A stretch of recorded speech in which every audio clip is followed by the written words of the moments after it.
Good morning बच्चों, स्वागत है आप सभी का एक और नई वीडियो में। आज हम करने जा रहे हैं गणित की वर्कशीट नंबर 4 जो कि क्लास 8 की वर्कशीट है। ये जो वर्कशीट है वो है 26 जुलाई 2021 की। आज का जो हमारा टॉपिक है वो है ज्यामितीय संरचनाओं का परिचय, यानी ज्योमेट्रिकल जितनी भी शेप्स होती है ना उनका इंट्रोडक्शन। ये पार्ट 2 है बेटा, इसका पार्ट 1 पहले ही अपलोड हो चुका है। यहाँ पे देखो क्या लिखा है, आइए हम त्रिभुज और चतुर्भुज के प्रकार को पुनः दोहराएं। ठीक है, जो त्रिभुज और चतुर्भुज के प्रकार होते हैं उनको हमें दोबारा से रिवाइज करने के लिए यहाँ पे कहा गया है। देखो सबसे पहले आएगा त्रिभुज के प्रकार। त्रिभुज को देखो भुजाओं के आधार पर और कोणों के आधार पर डिवाइड किया गया है बेटा। भुजाओं के आधार की बात करें तो देखो समबाहु त्रिभुज आपको पता क्या होता है, जिसकी सारी भुजाएं क्या होती है, बराबर। सभी भुजाएं बराबर होती है समबाहु त्रिभुज की। समद्विबाहु त्रिभुज क्या होता है, जिनकी दो भुजाएं बराबर होती है। ठीक है, कोई सी भी दो भुजाएं क्या होती है, बराबर, तो वो कहलाएगा समद्विबाहु त्रिभुज। विषम बाहु त्रिभुज आपको पता है, विषम माने अलग अलग, जिसकी सारी भुजाएं क्या हो, सारी भुजाओं का जो माप हो, जो वैल्यू हो, वो क्या हो, अलग अलग हो, तो उसको बोलते हैं विषम बाहु त्रिभुज। तो भुजाओं के आधार पर समबाहु, समद्विबाहु और विषम बाहु में डिवाइड कर रखा है त्रिभुज को, और कोणों के आधार पर न्यून कोण, समकोण और अधिक कोण में डिवाइड कर रखा है। सबसे पहले पढ़ेंगे न्यून कोण त्रिभुज के बारे में।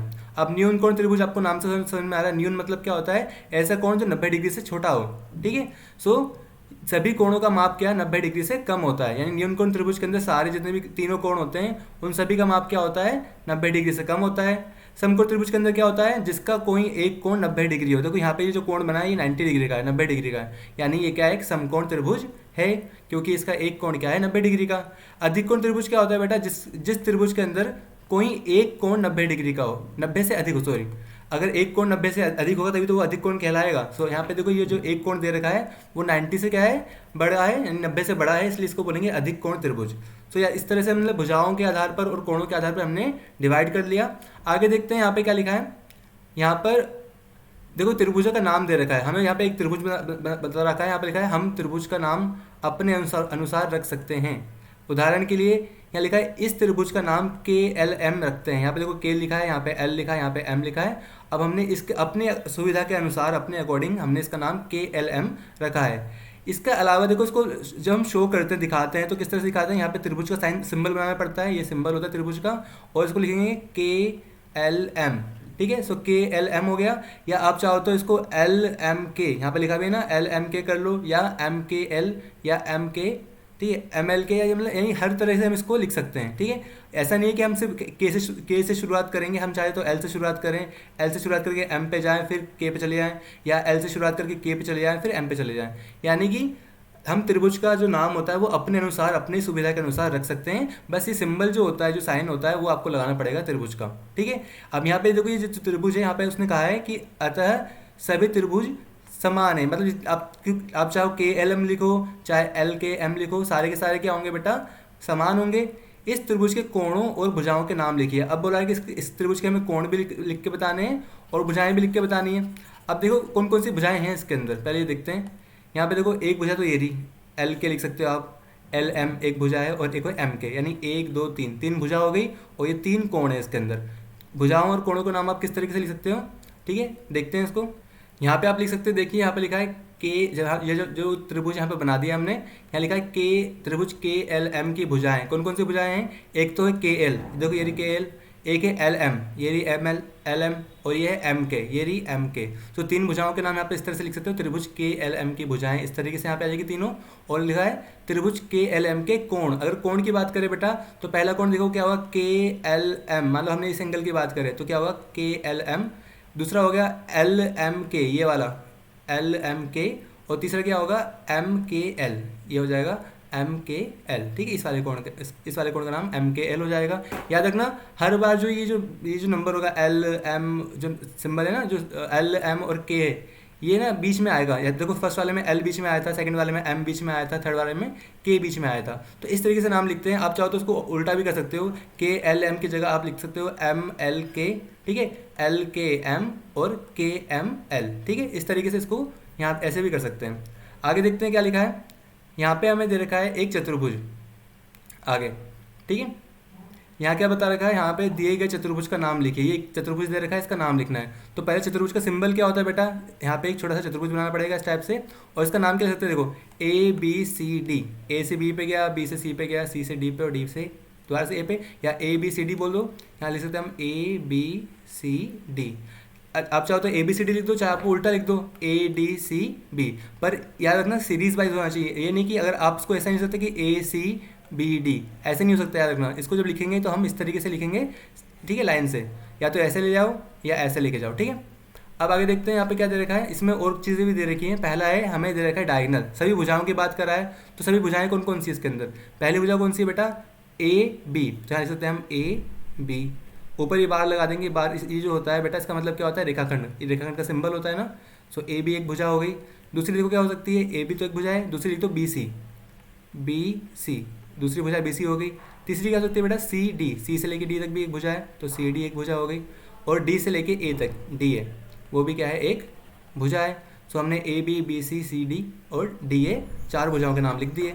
अब सभी कोण के बारे में बात कर रहा है, बोला कि सभी कोणों के नाम लिखिए। मान लो पहला ये कोण है, तो इसको, इसका नाम कैसे लिखेंगे हम, एंगल DAB। सो यहाँ पे एंगल का साइन बनाएंगे त्रिभुज का, मतलब एंगल का साइन DAB।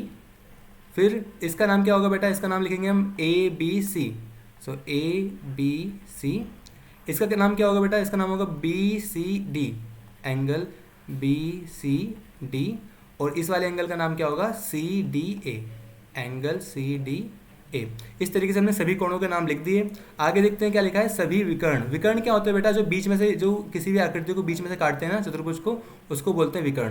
यहाँ पे 2 विकर्ण है बेटा, एक है AC, ये वाला, लिख सकते हो आप AC लिख के ऊपर बार लगा देना, रेखाखंड का साइन, ठीक है। और दूसरा क्या लगा दोगे, BD, यहाँ पे कोमा लगा के लिख देना BD। इसके सिर्फ 2 ही विकर्ण है और वो हमने यहाँ पे लिख दिए।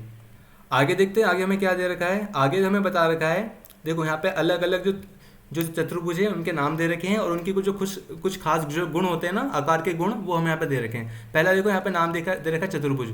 अब देखो इसका जो आकार है, इसके सभी कोण का योग कितना होता है, 360 डिग्री। कोई सा भी चतुर्भुज हो बेटा, चाहे वो वर्ग हो, आयत हो, समचतुर्भुज हो या समलंब हो, सभी चतुर्भुजों का जो अगर हम सभी कोणों को जोड़ देंगे, प्लस कर देंगे, तो हमारा 360 डिग्री आएगा। इस कोण को, इस कोण को, इस कोण को, यानी चारों कोणों को जोड़ने के बाद हमारा जो आंसर आने वाला है, जो योग आने वाला है, वो होता है 360 डिग्री, ठीक है। आगे देखो यहाँ पे लिखा है समांतर चतुर्भुज। समांतर चतुर्भुज की खास बात क्या होती है बेटा, अगर आयत को हल्का सा हम, देखो ये आयत की तरह दिखने में है, बस हल्का सा तिरछा है, तो समांतर चतुर्भुज को जब आयत को हल्का सा हम तिरछा कर देते हैं तो क्या बन जाता है, समांतर चतुर्भुज। इसकी जो आमने सामने की भुजाएं होती है वो तो बराबर भी होती है और समांतर भी होती है, ठीक है। आमने सामने की भुजाएं समांतर व बराबर होती है, आमने सामने के कोण भी बराबर होते हैं, यानी ये एंगल और ये एंगल बराबर होगा, और ये वाला एंगल और ये वाला एंगल भी क्या होगा, बराबर। आमने सामने के कोण बराबर होते हैं। अब बात करते हैं वर्ग की। वर्ग यानी स्क्वायर, आपको पता है स्क्वायर की सारी भुजाएं बराबर होती है, ठीक है। आमने सामने की भुजाएं समांतर, सभी भुजाएं बराबर, प्रत्येक कोण का माप 90 डिग्री होता है, यानी हर जितना भी एंगल होता है सबका जो माप होता है, जो सबकी वैल्यू आती है वो होती है 90 डिग्री, ठीक है। और इसके अलावा सारी भुजाएं बराबर होती हैं और सारी भुजाएं समांतर भी होती है एक दूसरे के। आयत की बात करें बेटा, तो आयत की देखो आमने सामने की भुजा बराबर होती है, ये भुजा बराबर है, और इसके अलावा जो प्रत्येक कोण होता है वो 90 डिग्री का होता है। इसके अलावा और क्या लिखा है, भुजाएं समांतर भी होती है, बराबर भी होती है, और प्रत्येक कोण 90 डिग्री का होता है। आगे देखते हैं। तो इस तरीके से हमें यहाँ पे जो चतुर्भुज के जो टाइप्स दे रखे थे, समांतर चतुर्भुज, वर्ग, आयत, वो हमने यहाँ पे पढ़ लिया। अब देखिए यहाँ पे ना ऊपर कुछ क्वेश्चन दे रखे हैं, हम इनको पहले कर लेते हैं। यहाँ पे लिखा है अपने उत्तर की पुष्टि कीजिए, और हमें यहाँ पे जो क्वेश्चन है, पहला प्रश्न 1, प्रश्न 2, प्रश्न 3, सबके हमें आंसर फाइंड करने हैं। प्रश्न जो 1 है वो क्या कह रहा है, क्या किसी त्रिभुज में 2 समकोण हो सकते हैं, यानी किसी त्रिभुज के अंदर 2 ऐसे कोण हो सकते हैं जिनका मान 90 डिग्री हो। देखो 90 डिग्री वाले 2 कोण तो नहीं हो सकते। क्यों नहीं हो सकते, क्योंकि त्रिभुज के तीनों कोणों का योग कितना होता है, 180 डिग्री। अगर 2 ही कोण 90 डिग्री के हो गए बेटा, तो दोनों को जोड़ के कितना आ गया, 180 डिग्री। तो तीसरा कोण क्या हो जाएगा, 0 डिग्री का, यानी तीसरा कोई कोण है ही नहीं। तो अब जब 2 ही कोण है किसी त्रिभुज के अंदर, 2 कोण तो हो नहीं सकते। इसका मतलब ये क्या है, गलत है। इसको लिखेंगे किस तरीके से, आइए देखते हैं। इसको आप इस तरीके से यहाँ से लिख सकते हैं। देखो यहाँ लिखा है, क्या किसी त्रिभुज के 2 कोण समकोण हो सकते हैं, तो इसका उत्तर आप लिख सकते हो नहीं। त्रिभुज के तीनों कोणों का योग 180 डिग्री होता है। यदि त्रिभुज में 2 समकोण होंगे तो तीसरे कोण का मान कितना हो जाएगा, 0 डिग्री, जो कि असंभव है। जाहिर सी बात है, त्रिभुज के अंदर 3 कोण होते हैं, तो अगर सिर्फ ऐसा तो नहीं सकता सिर्फ 2 ही कोण का त्रिभुज बन जाए, इसलिए क्या है, असंभव बात है। इसलिए ये क्या है, किसी भी त्रिभुज के अंदर 2 समकोण नहीं हो सकते। प्रश्न नंबर जो सेकंड था वहाँ पर लिखा था क्या त्रिभुज के प्रत्येक कोण 60 डिग्री से कम हो सकते हैं। अब याद रखो 60 डिग्री से अगर हर कोण अगर कम हो जाएगा तो तीनों को जोड़ने यानी तीनों कोणों को जोड़ने के बाद क्या आएगा, जो वैल्यू आएगी वो 180 डिग्री से कम आएगी। हमने क्या पढ़ा है कि तीनों कोणों का योग 180 डिग्री होता है, ना तो ज़्यादा ना कम। ठीक है, पूरा कितना आना चाहिए 180 डिग्री। पर अगर हर कोण क्या है 60 डिग्री से कम हो जाएगा, मान लो लेट करो एक हो गया 30 डिग्री का, एक हो गया 40 डिग्री का, एक हो गया 50 डिग्री का, इस टाइप से कोण आ गए, तो इनको जोड़ने के बाद देखो सबके सब 60 डिग्री से कम है, और सबको हम प्लस कर देंगे बेटा तो 180 से 180 से कम आने वाला है। इसका मतलब क्या है, ये पॉसिबल नहीं है। लिख देना नहीं, यदि त्रिभुज के प्रत्येक कोण 60 डिग्री से कम के होंगे तो तीनों कोणों का योग 180 डिग्री से कम होगा। ठीक है, और 180 डिग्री से कम होगा तो यानी कि वो त्रिभुज नहीं बना सकते, वो त्रिभुज बनना क्या है, असंभव। आगे देखते हैं, यहाँ पे लिखा है क्वेश्चन नंबर 3। प्रश्न नंबर 3 में क्या दे रखा है बेटा, यहाँ लिखा है क्या किसी त्रिभुज में दो अधिक कोण हो सकते हैं। अब अधिक कोण क्या होते हैं, जो 90 डिग्री से ज़्यादा हो। अब हमने क्या पढ़ा था पीछे, क्या पढ़ा कि जब त्रिभुज के तीनों कोणों का योग 180 डिग्री है और अगर दो कोण 90 से ज़्यादा हो जाए, मान लो 100 के दो कोण हो जाए, तो ये तो जोड़ के ही कितना आ जाएगा, ये तो पूरा 200 आ जाएगा। अब 200 आ रहा है तो 200 जाहिर सी बात है 180 से ज़्यादा है ना, तो ये पॉसिबल नहीं हो सकता। याद रखना नहीं, यदि त्रिभुज में दो अधिक कोण होंगे तो उस त्रिभुज के तीनों कोणों का योग 180 डिग्री से अधिक आएगा, इसका मतलब त्रिभुज नहीं बन सकता। ठीक है, सो इस तरीके से आपने 1 2 3 का आंसर यहाँ से देख लिया। क्वेश्चन 4 में बेटा यहाँ पे दिखा रखा है, यहाँ पे हमें बताया है कि एक त्रिभुज बनाइए और उसकी माध्यिका दिखाइए। अब माध्यिकाएं कितनी होती है त्रिभुज के अंदर, 3 माध्यिकाएं होती हैं। माध्यिका का मतलब क्या होता है बेटा, त्रिभुज की सामने वाली भुजा को, मान लो अगर यहाँ से हम माध्यिका खींच रहे हैं तो वो क्या करती है, सामने वाली भुजा को 2 बराबर भागों में बांट देती है, उसको बोलते हैं माध्यिका, या इंग्लिश में बोलते हैं मीडियन। ठीक है, यहाँ लिखिए, यहाँ पे हमने एक त्रिभुज बना देना है इस तरह से ABC, ये रहा ABC। अब देखो A से अगर हम एक माध्यिका खींचेंगे तो जो BC है उसको 2 भाग में डिवाइड कर देगी।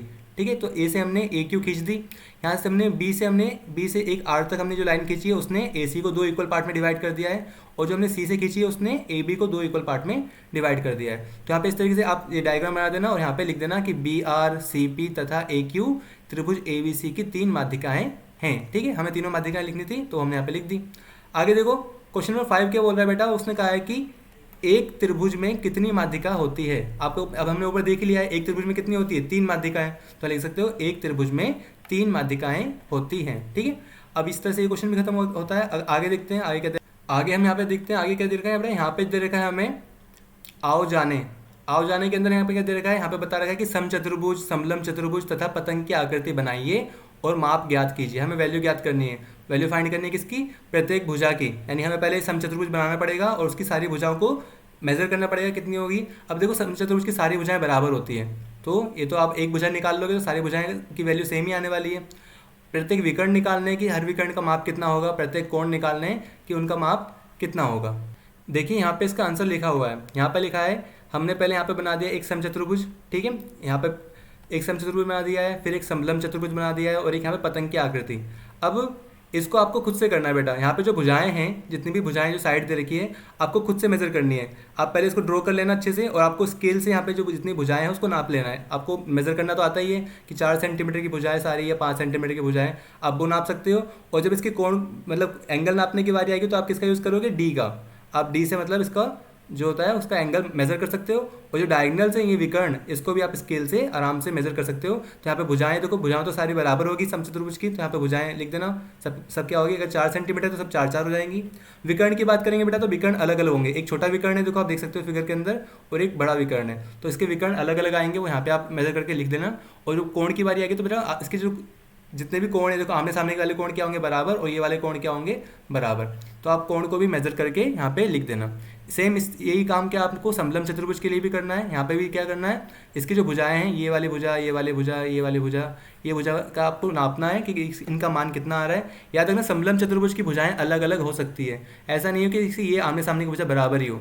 कई बार क्या होता है, ये सारी भुजाएं अलग अलग हो सकती है। बस समलंब चतुर्भुज की एक खास बात होती है कि इसके जो ये वाली जो भुजाएं होती है, इनकी भुजाओं का जो ये जो भुजाएं होती है वो एक दूसरे क्या होती है, समांतर होती है, एक दूसरे के पैरेलल होती है। बाकी सारी भुजाओं का मान अलग अलग आ सकता है। ठीक है, और विकर्ण की लंबाई की बात करें बेटा तो वो भी क्या है, उसको भी आपको मतलब स्केल से मेजर कर लेना है, नाप लेना है, यहाँ पे लिख देना है। फिर आते पतंग की आकृति। पतंग की आकृति में भी आपको क्या करना है, ये जो भुजाएं, इसमें ये भुजा बराबर होती है बेटा, और ये दोनों भुजा क्या होती है, बराबर होती है। आपको स्केल से पहले इसको बनाना है अच्छे से और फिर इसको नाप लेना है। और फिर यहाँ के जो जितने भी एंगल्स हैं उन एंगल्स को मेजर कर लेना है। ठीक है, इस तरीके से आपका जो क्वेश्चन ये जो है समलंब वाला समचतुर्भुज वाला जो क्वेश्चन है ये भी कंप्लीट हो जाएगा।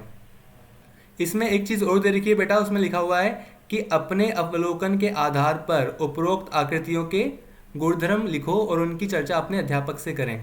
अब देखो यहाँ पे हमने जो आकृति दे रखी है, मान लो हमें जो आकृति दे रखी है समचतुर्भुज, तो उसके गुणधर्म देखो यहाँ पे आप बता सकते हो कि समचतुर्भुज की सारी भुजाएं क्या होती है, बराबर होती है। ठीक है, विकर्ण एक दूसरे पे लंब होते हैं। इसके जो जो गुण है ना वो आपको खुद से देखने के गुण क्या क्या हो सकते हैं इसके, और आपको उसकी चर्चा करनी है। प्रत्येक विकर्ण की बात करने की, विकर्ण कैसे होते हैं, आपको इन सभी जो जितने भी गुण है ना, जितनी भी आकृति, चाहे समचतुर्भुज हो, समलंब चतुर्भुज हो या पतंग की आकृति हो, इनकी आकृतियों के जितने भी गुण आ रहे हैं उनको आपको लिखना है और टीचर से डिस्कस करना है। यहाँ पे क्वेश्चन नंबर 2 देखो, यहाँ पे लिखा है क्या समांतर चतुर्भुज के विकर्ण बराबर होते हैं। देखो समांतर चतुर्भुज यहाँ पे बना हुआ है, आपको दिख रहा है यहाँ पे साफ साफ। ठीक है, ये रहा समांतर चतुर्भुज, और इस समांतर चतुर्भुज में देखो ये एक विकर्ण है और ये एक विकर्ण है। अब ये देखो ये वाला विकर्ण और ये वाला विकर्ण क्या है, बिल्कुल इनका साइज क्या है, अलग अलग। याद रखना समांतर चतुर्भुज के जो विकर्ण होते हैं वो बराबर नहीं होते। ठीक है, इसको लिखेंगे कैसे, इसको आप यहाँ से इस तरीके से लिख सकते हो। यहाँ देखो यहाँ पे बना हुआ है समांतर चतुर्भुज, इसमें देखो ये विकर्ण क्या है, छोटा है ये वाला विकर्ण, और ये वाला विकर्ण क्या है, बड़ा है, यानी इसके विकर्ण बराबर नहीं है। तो लिख देना नहीं, समांतर चतुर्भुज के विकर्ण बराबर नहीं होते हैं। ठीक है, इस तरीके से इसको आपको लिख देना है। और ये जो वर्कशीट इस तरह से यहाँ पे कंप्लीट भी होती है। अगर आपको फिर भी कोई डाउट हो तो आप कमेंट सेक्शन में पूछ सकते हैं। और वीडियो पसंद आए तो प्लीज़ वीडियो को लाइक करना, और हमें सपोर्ट करने के लिए और वर्कशीट को टाइम से पाने के लिए चैनल को सब्सक्राइब जरूर कर लेना। मिलते हैं अगली वीडियो में बेटा, तब तक के लिए stay safe and keep learning.